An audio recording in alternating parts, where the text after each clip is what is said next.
Hello and welcome to the channel. Today we're getting right into it by shampooing the carpets on the 1961 Imperial. The first part of this video will be the shampooing of the carpets, and then later on in the video I will show the reassembly of the door panels. If you would like to skip to the reassembly of the door panels, feel free to check out the chapters that I have laid out for the entire video and you will see where the start is of the reassembly process. As for how I am shampooing the carpets, I'm using a purple degreaser with a 50-50 mix with water, and the shampooer that I'm using is just like a standard household shampooer, and it has a carpet cleaner in it. And with all that combined, it really did remove a lot of the dirt and grime from the carpets. I'm not going for perfection on this cleaning, I'm just simply trying to get all the mouse urine and everything cleaned up from the car, get all the dirt out of it so that it starts to smell better and it's not just all moldy inside.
I would not recommend using a purple degreaser on normal automotive carpet, or any carpet for that matter, as it will draw the dyes out of the carpet. I use the purple degreaser because I have a lot of experience cleaning with it, and I know it will get a lot of the dirt and gunk out of the carpet. This carpet has not been cleaned in over 25 years, and the window was left open for a majority of that 25 years. So I'm just trying to do the best I can with what I got.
Whatever was in the back here was some unidentified substance that was making the carpet extremely stiff.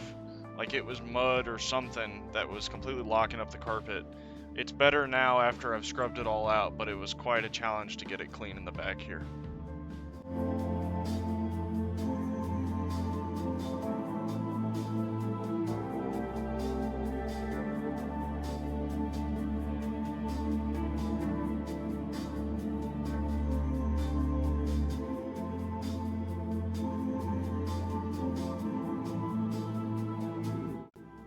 I may have a professional come out at some point and finish extracting the dirt out of the carpet. It does look like a lot of the dirt will come out, or all of the dirt will come out. It'd be kind of cool to still have the original carpets in the car. There are replacement kits you can buy, but they're not exact fit, and there's a lot of cutting and modifying that you have to do.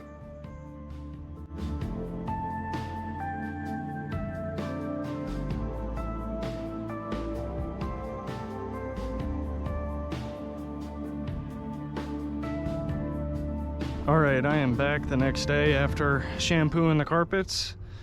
The car is starting to smell a whole lot cleaner. I've been working half the day trying to get these door panels back in. I'm about to do the other side on camera. Definitely a lot of cleaning. I did some alignment or aligning of the doors on this side, trying to get them as good as I could. The hinge is definitely bent / worn down in the front, but I am able to open the door without snagging the trim now. So I've obviously got the windows down on this side. I've got all my wired connections written down of what wire does what from here and here. Same on the other side, and I'll show you here basically what I wrote down. So these wires are what is coming out of the motor, and these are coming from the harness, which go to this switch and then also runs back up here. So I wrote down all those connections and what does what provides power and what provides power to the motor, and got all that sorted. Cleaned all the parts, including the cigarette lighter and the ashtray and all that, as best as I could. So really what's left to do is simply go through and label the windows of what does what. I've already done that, so I'm ready to plug everything back in. If you're doing something like this at home, just keep everything logged. Writing things down helps a lot, especially because if you don't want to get back in the door. So what I've been doing is I've been opening these up. It looks like I'm missing a tool. I'm opening those little gear cases up to get grease down inside of them, because as I've said before, it is a plastic gear, so you want to keep it as lubricated as possible. I don't want to spend $30 for each gear with something that still works. So what I've been doing is cracking it free like so. It looks like this one's brass. So this actually, I've got a really good angle on it. The others didn't come out like this, so that's good. So I'm just gonna take the grease, slide her up on in there.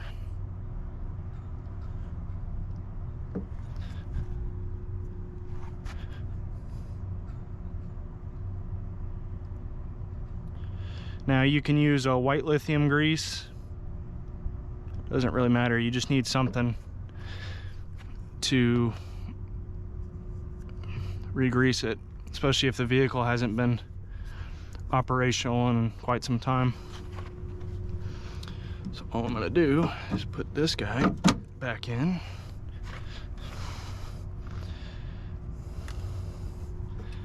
Now most vehicles, specifically this one,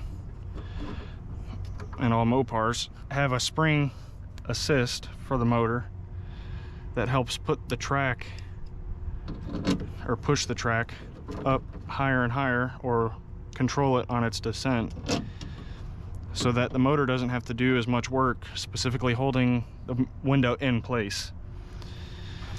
So we've got all that done, those are secured. Let me point one thing out.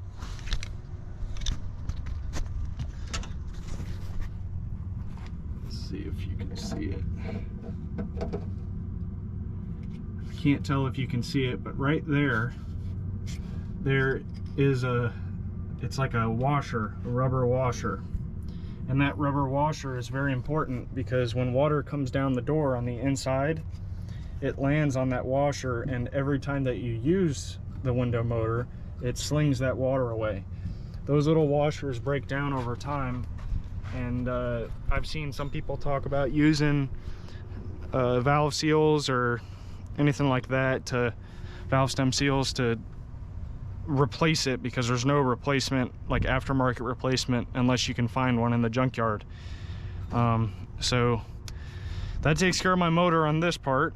I have the front door left, but pretty much ready to get the vapor barrier back on. I'm not replacing it. I was going to, but I'm not getting into it right now. I can get into it another time. The vehicle's covered. It's not going to be getting soaked. I've completely cleaned out the doors so that all the drains are clear. There's no dirt inside of the door, so we're good there. I've not greased. So I cleaned, and now you want to go back through and re-grease every connection. Getting the door latches are a little bit trickier.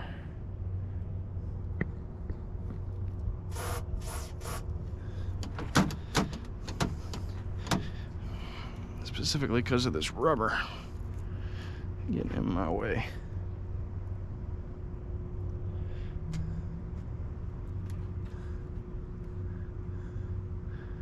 I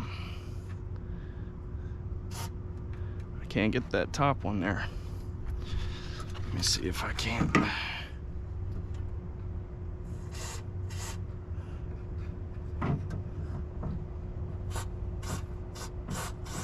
All right, there we go, that's better. You want to make sure you grease these handles, because they are just cheap metal and they will break, and you can enjoy replacing that. So I'm fighting the rain right here. It's trying to roll in. So let me go get the vapor barrier real quick. We'll tape it up and then throw the door panels back on and start getting started with that.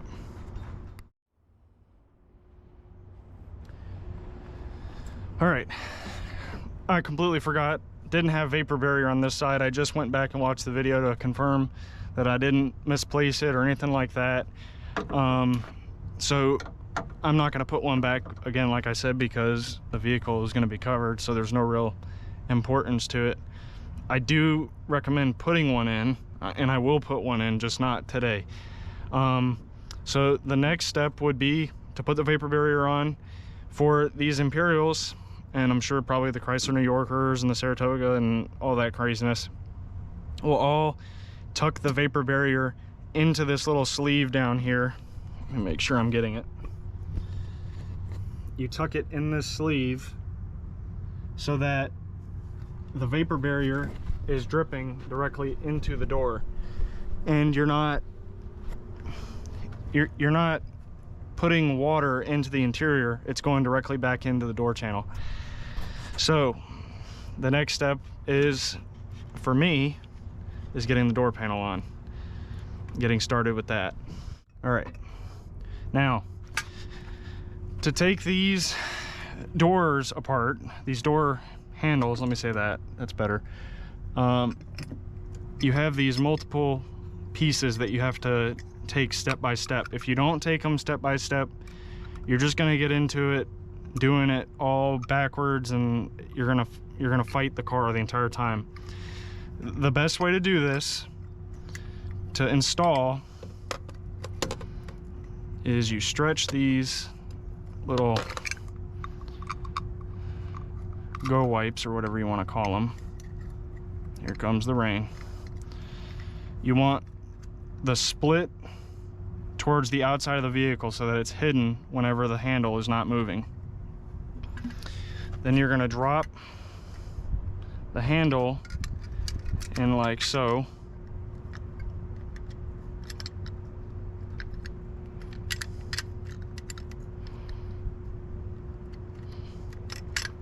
And you'll seat all these little clips. There's 3 of them on each door.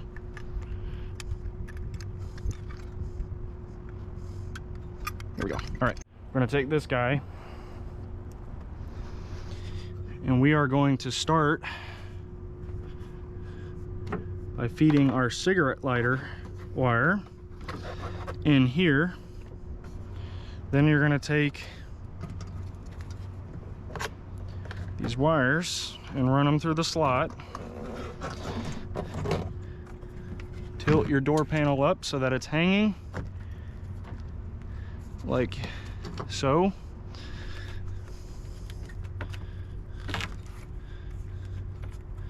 And you start aligning clips and getting things figured out like that so that you can get room and space. All right, next we're gonna make sure we're getting our wires through the door. And that requires, come on. It's a pain in the butt. It's even worse with the vapor barrier. All right, so we've got enough through on that. Now we're going to start pushing our clips in slightly.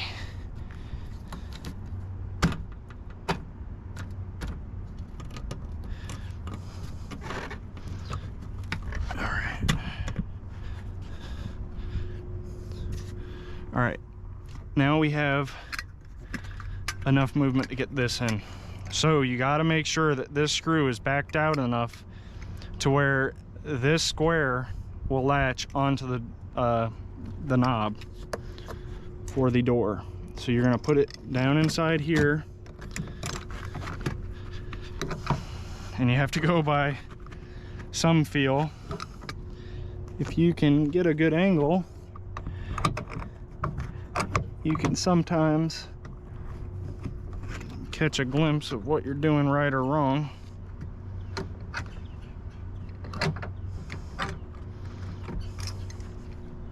The issue that I have is that it keeps wanting to close because yep, there it goes. So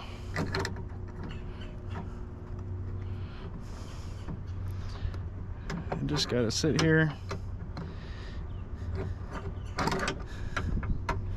keep working at it.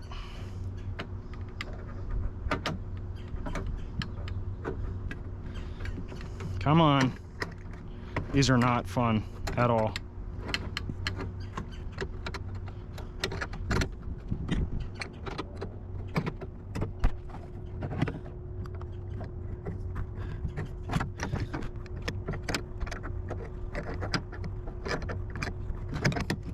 Oh, come on, you.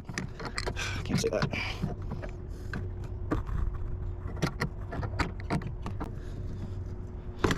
Oh, please. Come on.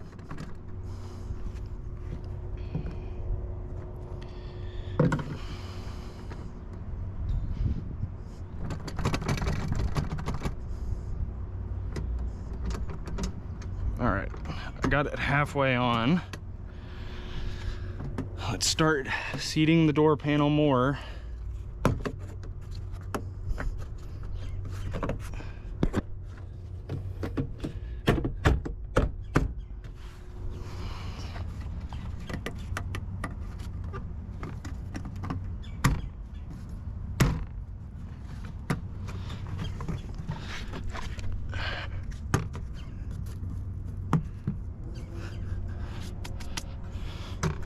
There we go.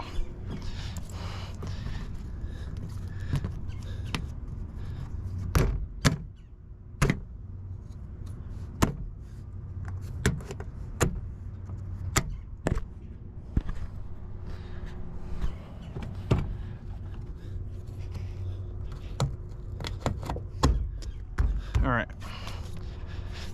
Now the door panel's in. Now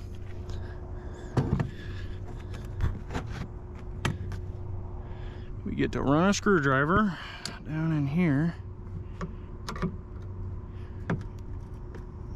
and hope and pray we can find that screw like that. Check your function of the door.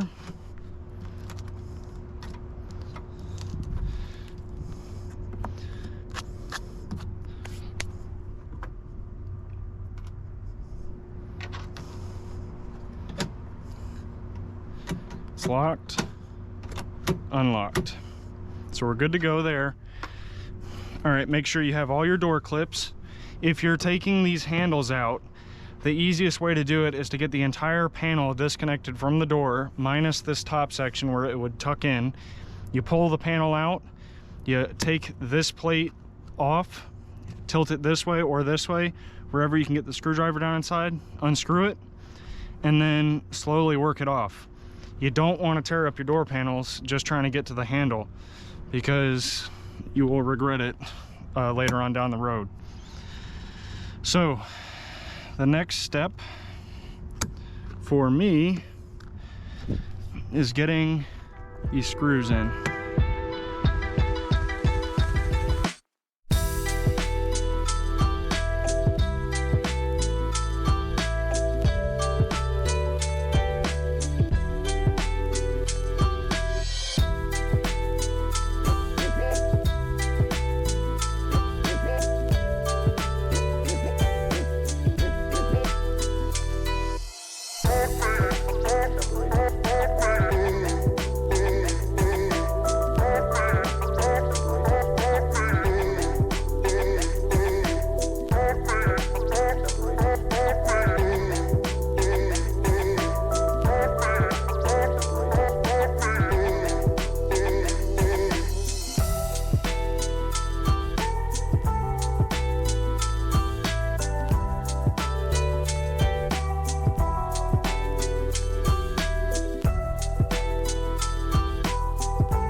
As I finish up the last little bits of this door panel, the next bit of the video will be moving into where I start testing the windows, making sure that I put everything back correctly.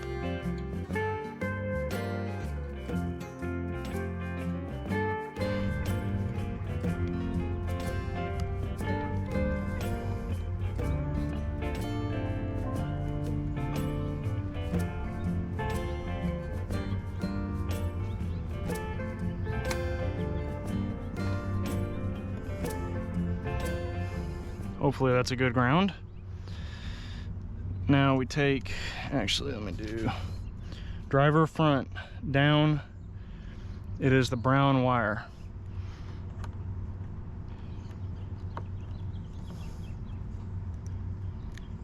So take one end of the connection.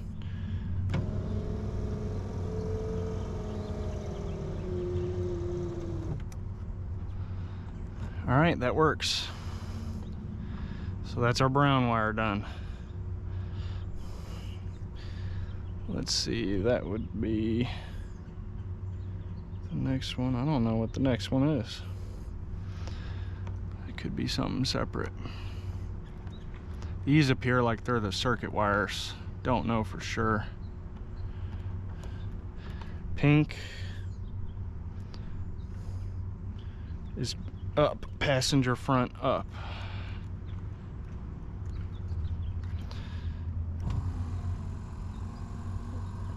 And that just went up.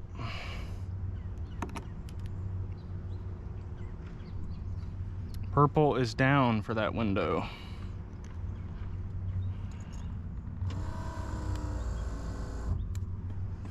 Purple works.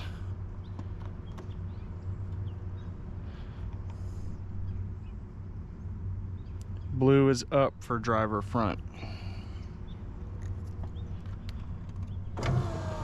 We know that works. Let's put it back on brown so that it goes down.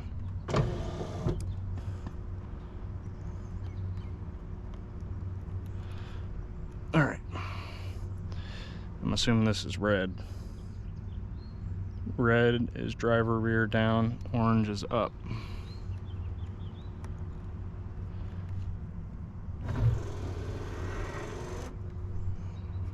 Good to go there.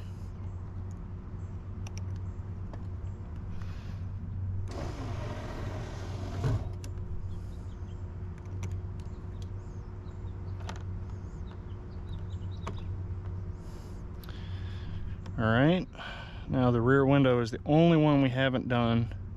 Passenger rear, gray is up.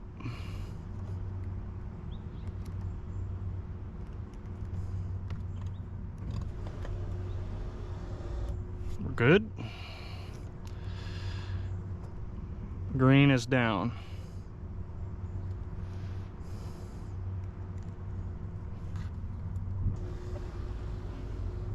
Good to go. I know now by testing that switch that the reason that window was stuck down for so many years was because the switch was simply broken. So technically all they had to do was pull the switch out and connect the wires and give a correct 12-volt source to it. So if you know what you're doing, you know what you're doing. If you don't, it's not that hard to figure it out and learn. I think I'm gonna call it quits on this video. I'm probably gonna do some polishing on the interior stuff, see how that stuff comes out. There's really no need to film it. And then I'm simply waiting on parts. I've ordered all the brake components. I need to jack it up, get the tires off, get the tires all swapped around to the tires that I have that will fit on this, and it's go time from there of getting the brakes set up. I've ordered a new master cylinder, all new stainless lines. I'm going crazy with it, doing stainless, so it'll be nice and purty. It's gonna suck bending it all, but it'll be worth it in the long run. I have new flex lines, new wheel cylinders, new pads all the way around. Only thing I haven't done is new drums. So those are gonna be quite hard to source most likely, because I don't know any of the part numbers. Other than that, I got the new carburetor kit coming in, new starter relay, because I'm sure that's not good. We'll see. I'm going to wrap up the video here. If you've gotten to this point, thank you for watching, and thank you for sticking around. Please like, comment, and subscribe. I really do appreciate every comment. That if you have anything nice to say or anything that I could do better, I really appreciate all that. I haven't talked about it on any of the other videos, but I would like to thank everybody that has subscribed to my channel and that watches my videos and comments on my videos. I filmed a lot of this stuff from around November of 2022 all the way into early 2023. I did start my channel in May of 2023, so I have a lot of footage that I've been posting and I've been actually learning from all my mistakes and how bad some of these videos are coming out. But I'm learning and I'm getting better, and I seriously appreciate everyone who has stuck around and commented and subscribed to me. I really appreciate it. Y'all have a good one, and I'll see you in the next video.